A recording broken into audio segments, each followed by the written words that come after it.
Whether you operate one forklift or thousands, one location or hundreds, the new My Toyota customer portal can help you optimize your operation and material handling equipment. This one-stop, free-to-use platform is designed to help you take control of your information and make smarter decisions, all at the touch of a button. Register and access your data today at my.toyotaforklift.com. That's my.toyotaforklift.com. With e-commerce off the charts, many small and growing warehouses are asking, how can I get ahead when my warehouse is barely keeping up? The answer is future-ready warehouse tech from Zebra Technologies. Warehouses can simplify and upgrade all processes, from automated inventory management to hands-free picking, with Zebra's tailored, scalable mobile solutions. They're simple and intuitive. There's never been a better time to upgrade for success with Zebra. How can your warehouse get ahead? The answer's in black and white. Get the answers at zebra.com/theanswer. That's zebra.com/theanswer.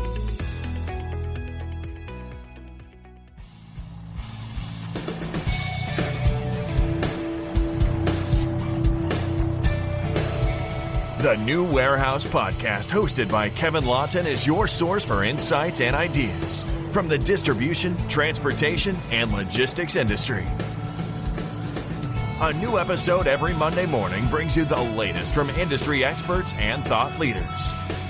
And now, here's Kevin.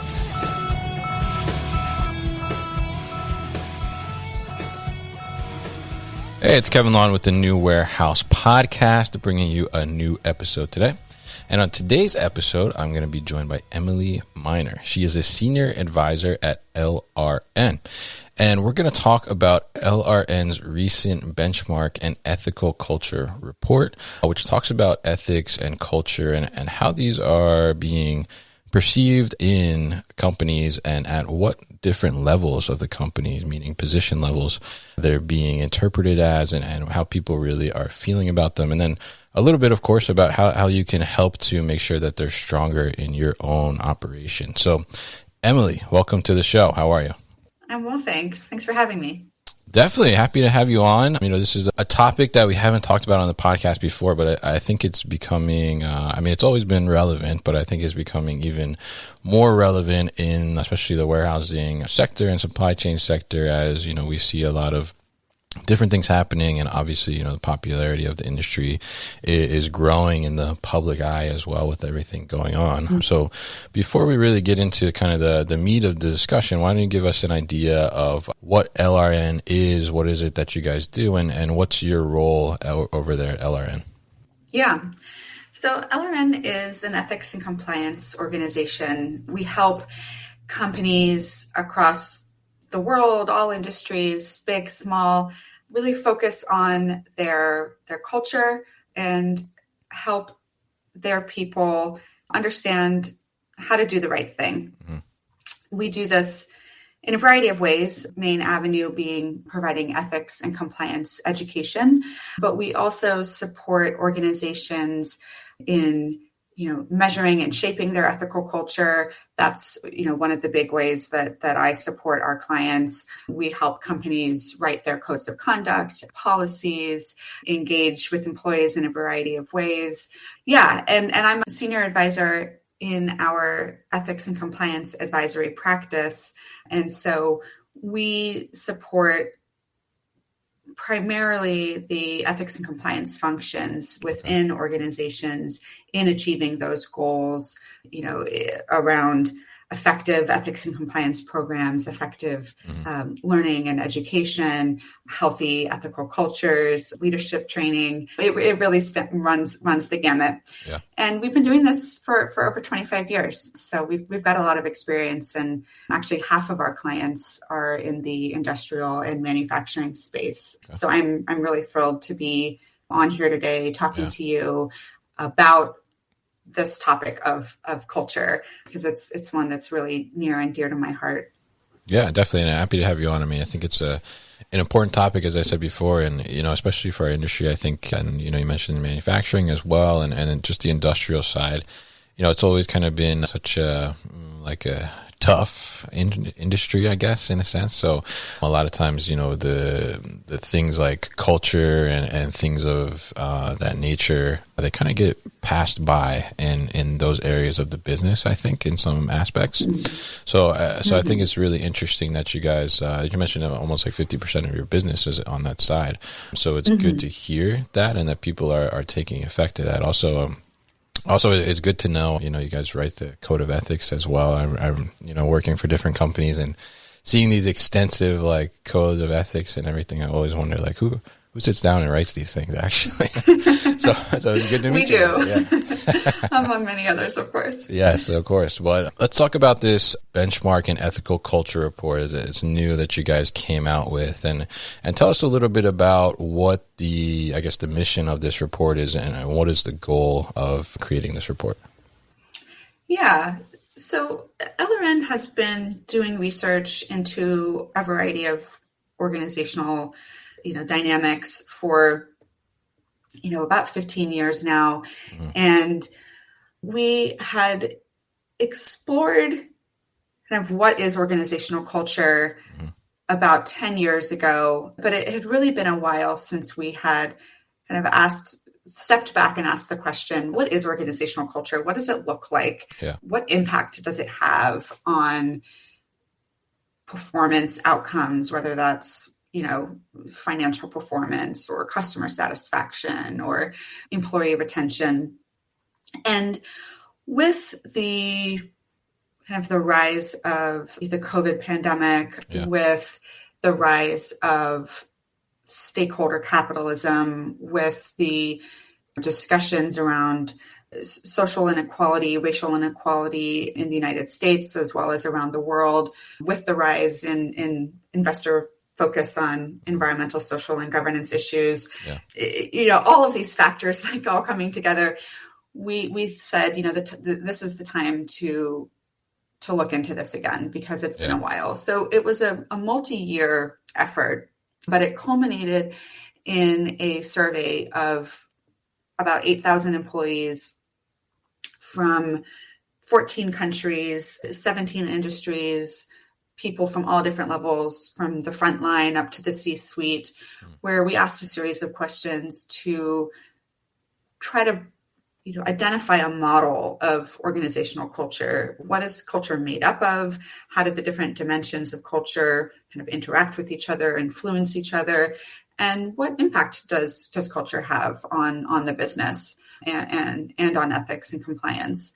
And we, it was a massive research effort. So there's a lot to unpack there, but, just one highlight or takeaway is that those organizations with stronger ethical cultures, healthier ethical cultures, marked by higher levels of trust, higher levels of transparency, higher levels of employee engagement, and more purposeful, values-based organizations, we found that they outperformed their competitors by about 40% across your kind of standard or traditional metrics of business success, like growth and innovation and customer satisfaction and market share. We also found that those organizations were much more likely to experience ethical behavior, which with, all the corporate misdeeds that make the headlines every day was a really compelling finding for us. It really kind of underlines the point that it's not enough to have rules in place to protect against misconduct. Of course, we need those, but it's, maybe even more important to have a culture that is really kind of walking the talk and really enabling the right type of behavior and attitudes. We'll be back after a quick break. You hear a lot about supply chains these days, because if the past couple years have taught us anything, it's that an efficient, well-managed supply chain is absolutely critical to keeping businesses successful and consumers happy. I'm Will Haywood, and I host a podcast called All Business, No Boundaries, where we talk about supply chains, how they work, what happens when they don't, and the innovations that are redefining what's possible in the world of logistics. Join me for insightful interviews with thought leaders and industry experts. We discuss how optimizing supply chains can break down the barriers that are holding businesses back. That's All Business, No Boundaries by DHL Supply Chain. Listen and subscribe wherever you get your podcasts.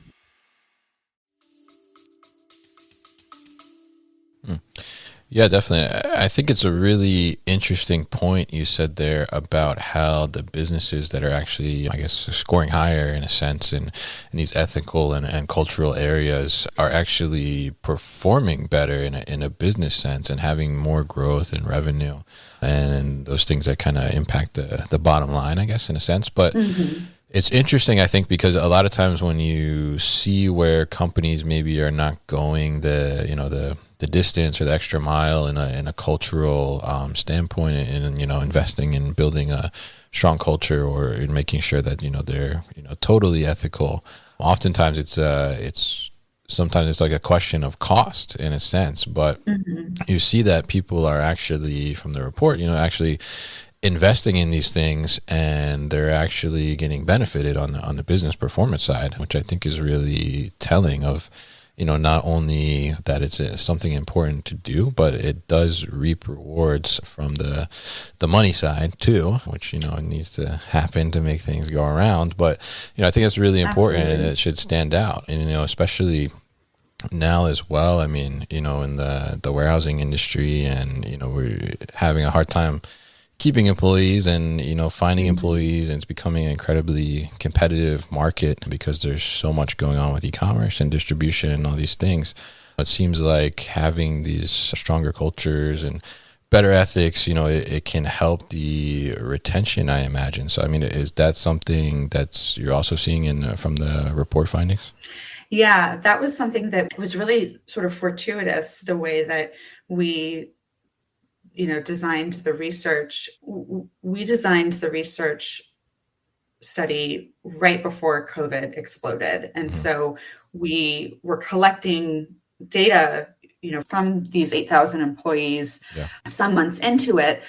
And one of the things that we looked at was employee retention, employee loyalty, and what are the factors that are most predictive of employee loyalty.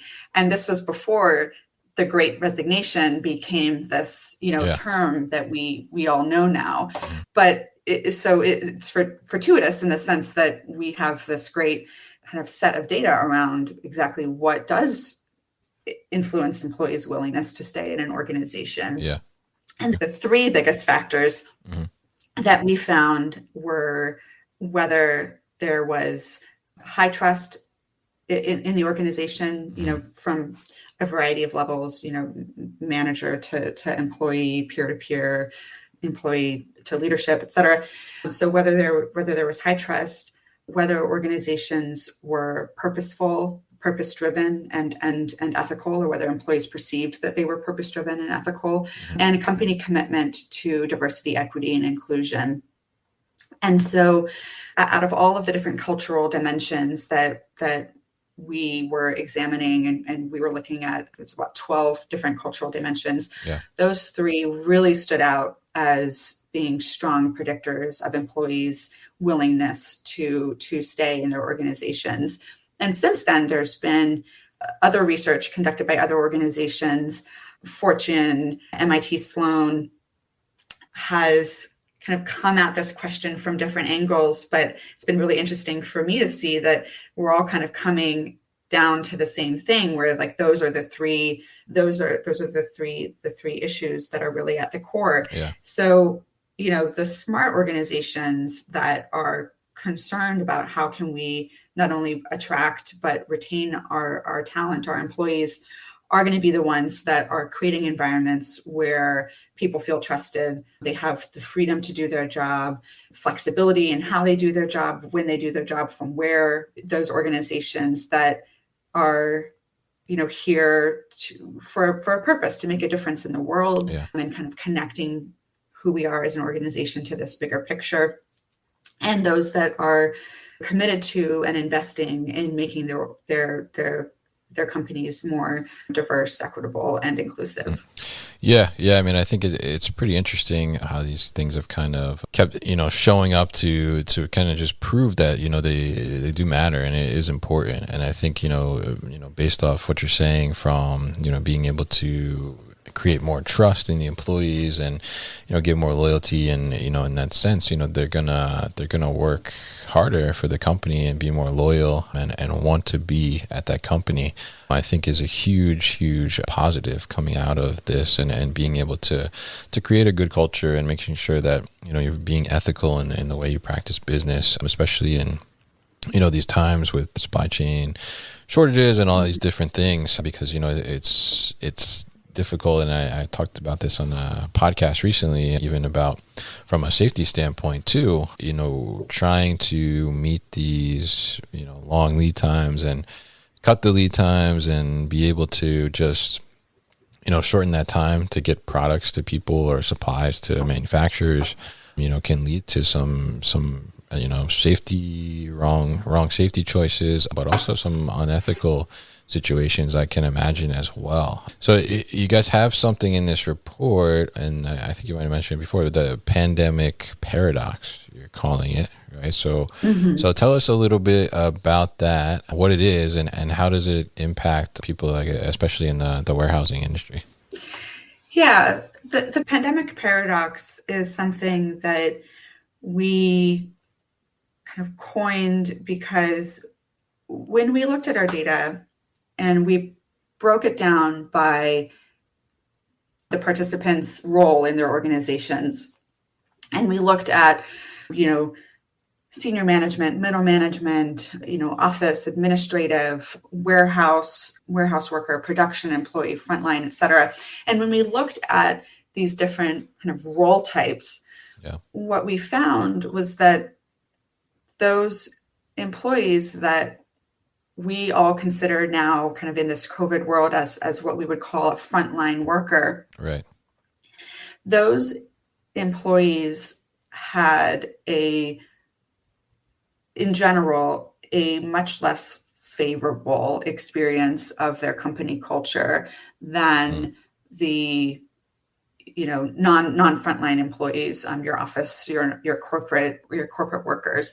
And it was interesting for us to see that because there's been so much written in the media about how so many people are kind of like waking up to the value of employees. And, we have people in New York clapping at 7 p.m. for hospital staff. And we have just all of these kind of public expressions of appreciation for the people that are delivering the packages that we're ordering online because we're not going, into stores anymore, the people that are working in our hospitals, the people that are stocking our grocery stores and giving us food and things like that. Yeah. So there's so much kind of public appreciation. But then when we look at what is the actual experience of these employees in their places of work, it doesn't seem that appreciation is being realized internally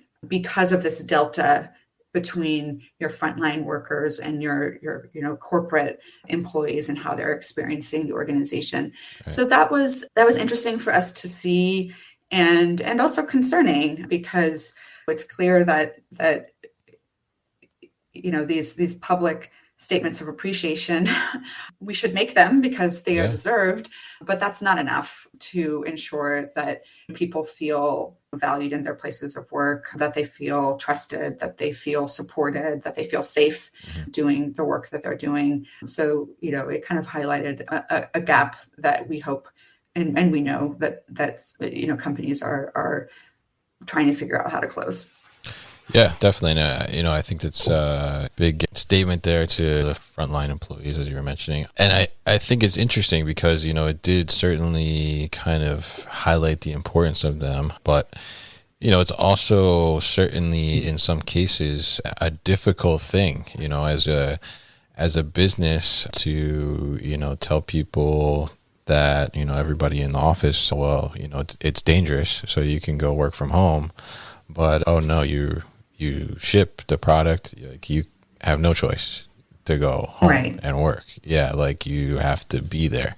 So, I mean, it's great, obviously, that, they're getting the recognition. And I think, even you're seeing in the market, the wages rising for them as well, too, just because they're so in demand and becoming so important. I mean, they always have been very important, but now the pandemic has certainly highlighted that. So it's interesting to see, and I think that, the way that companies handled the situation, which obviously was, unprecedented situation and is still developing in some senses, with like resurgence with Omicron and everything. But it's interesting to see how companies handled that and how, they thought about it ethically, and how do, even though, they need to rely on these employees and, can't have them work from home, how do they ethically take care of them and make sure that, they're being treated, the way they need to be treated in order to, keep them safe and, so they don't get sick and all these different things, and then also show them, the appreciation and try to retain them. So it's really interesting that you guys kind of saw that. And, I think, over the last year or so, and as these things have been going on, I mean, what do you think is like one of the biggest lessons of everything that you could share with everybody and people that are listening right now? Biggest lesson. That's tough. The biggest. Let's see. Well, I think one of the biggest takeaways that we saw in our data, and that connects back to something that you were saying a little bit earlier. You were talking about sort of supply chain timelines or delivery timelines and wanting to shorten them, and how that can lead to some situations where people might be, less safe or cutting corners, or lead to unethical situations. One of the things that we saw was that the production employees were much more likely to report experiencing pressure to perform, whether that's meeting those deadlines or production quotas or, timelines, et cetera. And COVID has certainly put an additional strain on these employee groups, with the supply chain challenges and manufacturing challenges and staffing challenges, that we've talked about.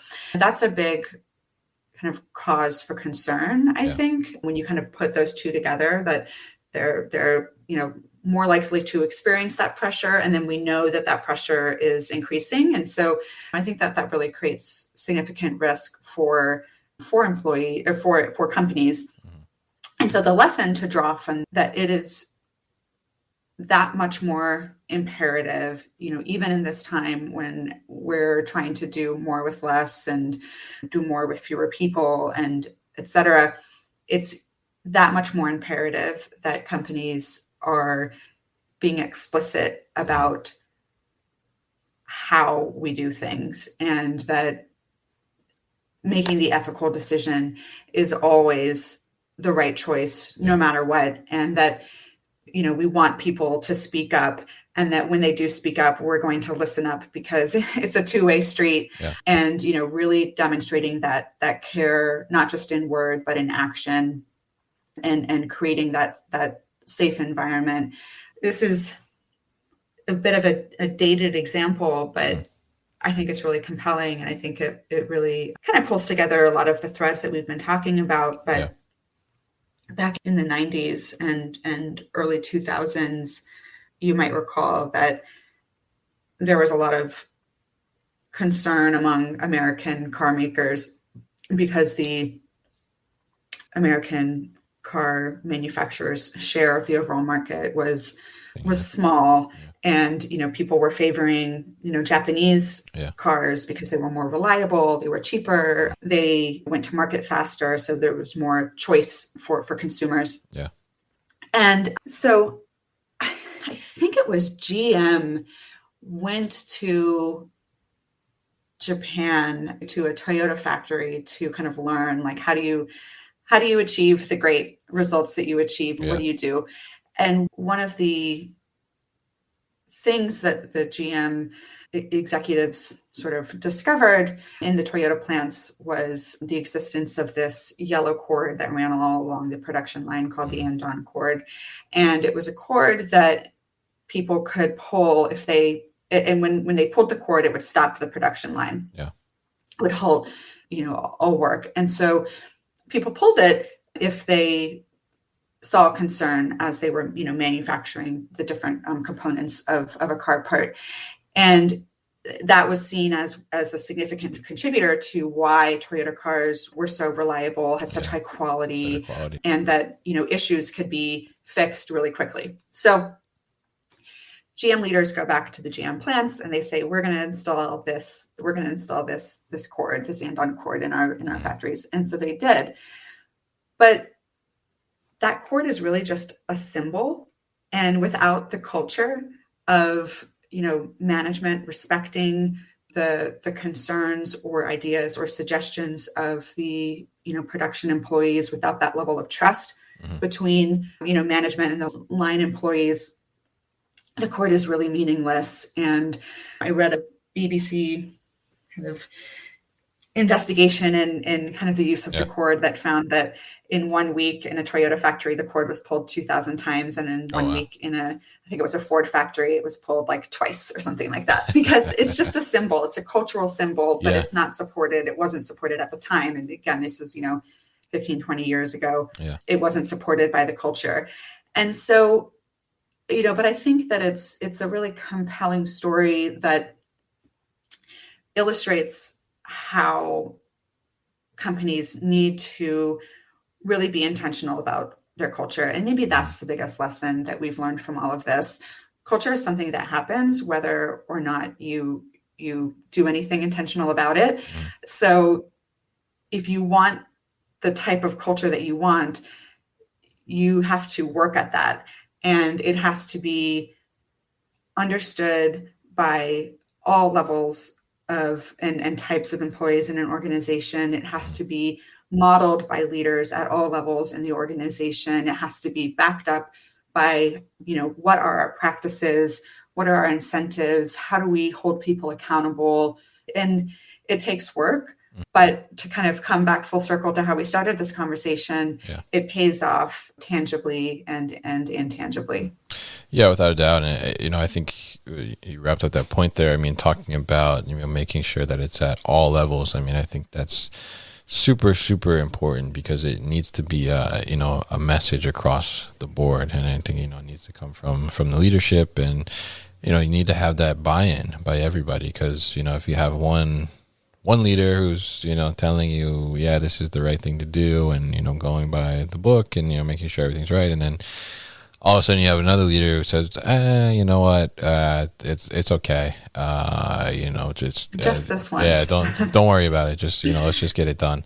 Then, it totally changes the mindset. And then you have this like discord from employees because they're confused and then you have employees that are doing the wrong thing and you have some that are doing the right thing. And then the ones that are doing the right thing are saying like, well, why do I have to do the right thing if they're doing the wrong thing? Like if they don't have to do it, why do I have to do it?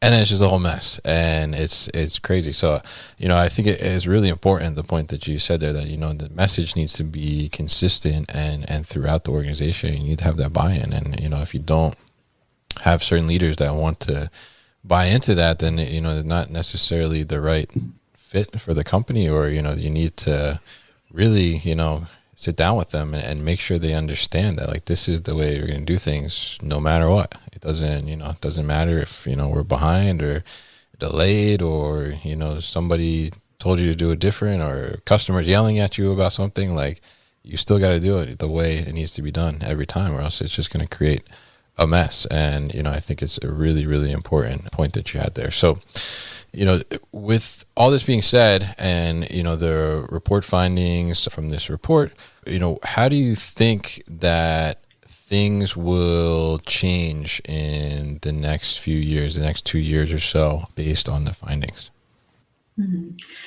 I think that there's, I think we've gotten to a point now where there's fairly general agreement that culture matters. And so sort of the next phase is to, answer the question, so what do we do about it? And COVID has certainly highlighted, the Great Resignation has certainly highlighted this. There's generational aspects with, Gen Z and millennials, kind of expectations for their employers and what they're looking for. This, this market that we're in, where Right. people are voting with their feet in terms of who they're working for. So, I think that a shift that we're already starting to see and will only continue, we'll continue to see to an even greater degree, is that intentionality around what type of organization do we want to be, and how are we translating that into what employees are experiencing, day in and day out, and what are we investing, how are we investing in that? I think that we're going to see more creative ways of engaging with employees.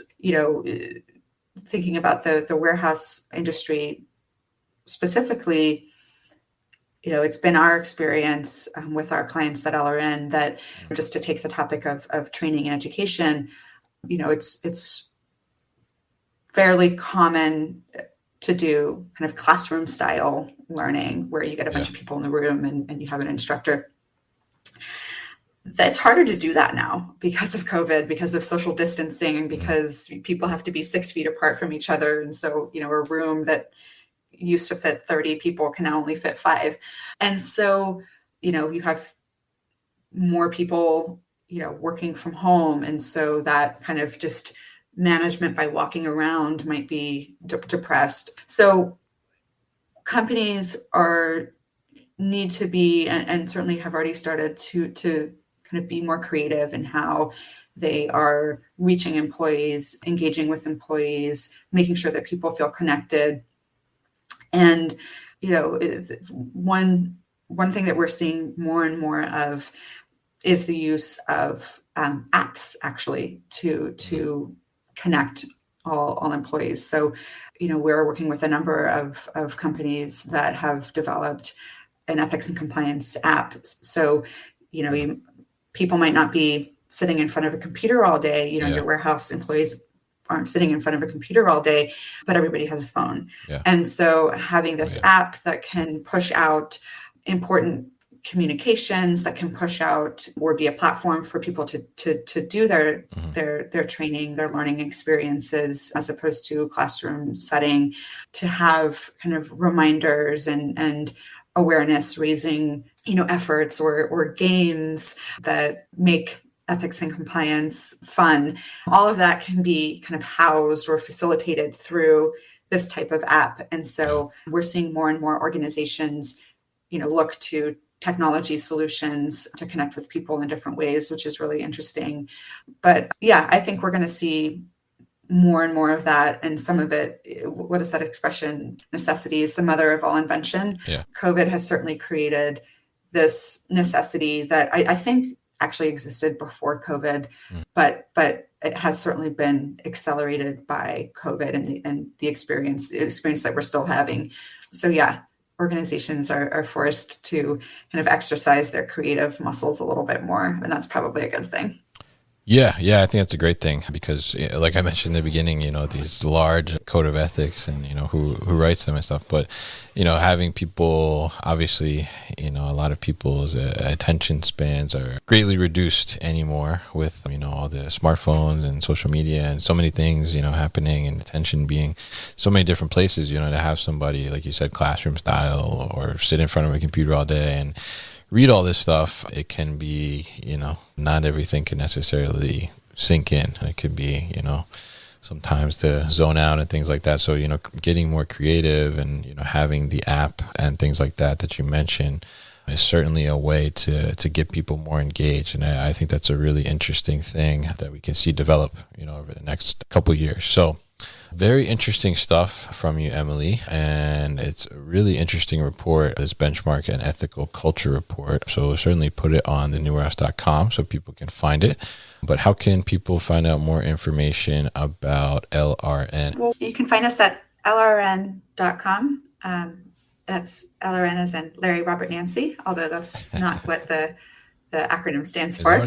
And you can also feel free to reach out directly out to me. I'd welcome the conversation and, welcome any reactions or thoughts to the conversation that we've had today. And I am at emily.miner, MINER, at lrn.com, or you can find me on LinkedIn. Okay, great. And we'll put all that information at thenewwarehouse.com as well. So, Emily, thank you again for your time on the show today. And thank you for coming on to discuss such an important topic. You've been listening to the New Warehouse Podcast with Kevin Lawton. Subscribe and check us out online at thenewwarehouse.com.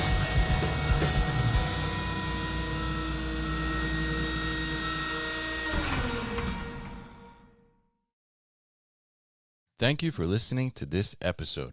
If you want more content from the New Warehouse, check out our new video series called All Hands on LinkedIn. Just search for the New Warehouse on LinkedIn and follow along.